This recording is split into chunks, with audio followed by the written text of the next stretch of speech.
জামাত চিনি না, আমরা বিএনপি চিনি না, আমরা জাতীয় পার্টি চিনি না, আমরা চিনি এই দেশের আপামর জনসাধারণ। জনসাধারণের জন্য আমরা লড়াই করতে নেমেছি। এখন আমি একজন শিক্ষিত জনগণ হয়ে আমি আপনাদেরকে বলতে চাই, আপনারা ঘরে বসে থাকবেন না। আপনাদের অনেক কর্তব্য, আপনাদের অনেক দায়িত্ব এই দেশের প্রতি। এই দেশকে, এই দেশের মন্ত্রী এমপি আমলারা আমাদেরকে কক্ষিগত করে রেখেছে, আমাদেরকে ডিপ্রাইভ করে রেখেছে। আমরা আর ডিপ্রাইভেশন চাই না, আমরা সামনে এগিয়ে যেতে চাই। আমরা শহীদ আবু সাঈদের রক্ত এই জায়গায় দাঁড়িয়ে এই জায়গায় জীবন দিয়ে গেছে, আমরা আর পিছনে তাকাবো না। আমরা সামনে এগিয়ে যেতে চাই। আমরা সেনাবাহিনীর কাছে অনুরোধ করবো, আপনাদের প্রতি আমাদের অনেক আবদার, আপনারা আমাদেরকে পিছনে ঠেলে দিবেন না। আনন্দিত আমরা এটুকুই চাই, আমরা কারো সাহায্য চাই না। আমরা জনগণ, আমরা অধিকার আদায় করে নেব, আমাদের অধিকার আমরা আদায় করে নেব, আমরা কিছু চাই না। আমরা শুধু সেনাবাহিনীর একটুকু চাইলেই আমরা ইনাফ।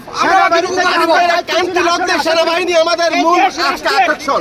সেনাবাহিনী একমাত্র পারে আমাদের এই দেশটাকে আজকে রক্ষা করতে। আমরা সেনাবাহিনীকে চাই সাধারণ শিক্ষার্থীদের মাঝখানে এগিয়ে আসুক আজকে। আমরা চাই সাধারণ শিক্ষার্থীদের সমর্থনে সেনাবাহিনী আজকে আগুক। আমার মেয়েকে নিয়ে আমি আজকে রাস্তা মেয়েদের ভবিষ্যতের জন্য স্টুডেন্ট পড়াশোনা করে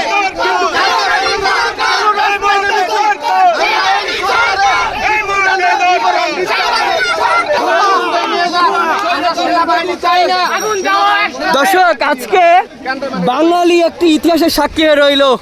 স্বয়ং সেনাবাহিনী তাদেরকে সুযোগ করে দিল, যান আপনারা আন্দোলন করুন। এবং আজকে বিজয়ের মিছিল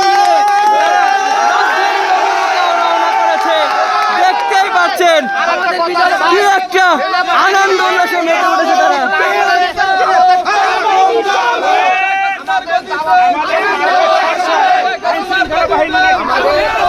দর্শক, আমরা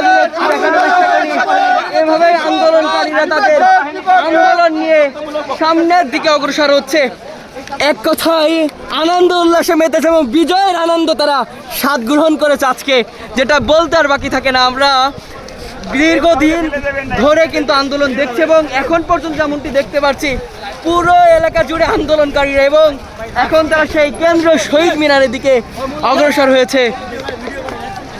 এক কথায় আজকে আন্দোলনকারীরা মনে হয় তাদের যেই অধিকার সেই দাবি আজকে পূরণ করতে চলেছে। এখন পর্যন্ত আমরা যেখানে ছিলাম রাজধানীর একেবারে প্রবেশমুখ আবদুল্লাপুর, যেখানে আন্দোলনকারীরা সেনাবাহিনীর ব্যারিকেড অতিক্রম করে সামনের দিকে অগ্রসর হয়েছে।